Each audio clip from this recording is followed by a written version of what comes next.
বন্ধুরা, ছেলে এই মাঠে চলে আসলো খেলতে। ছেলের ভবিষ্যৎটা আগে। এটা হচ্ছে বিকাশ ভবনের সামনে এই মাঠে খেলা হচ্ছে। এখানে একটা প্র্যাকটিস, খুব ভালো খেলে, স্যাররা খুব ভালো শেখায়,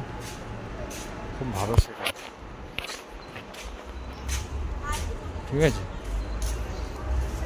দেরি হয়ে গেছে, এখন দৌড়াচ্ছে।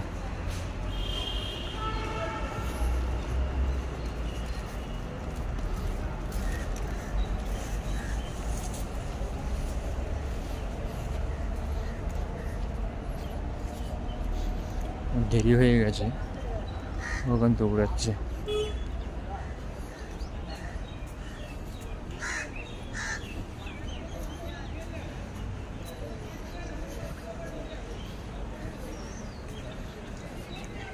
ফুটবল খেলা ওর প্রিয় জিনিস।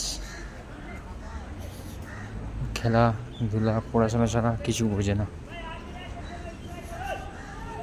তাই আমরাও কোনোটাতে বাধা দিই না।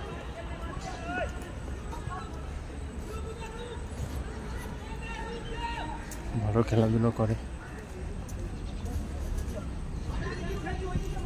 ছেলের ভবিষ্যৎ নিয়ে একদম এদিক ওদিক করা যাবে না। আগে খেলা পড়াশোনাটা দুটোই দরকার।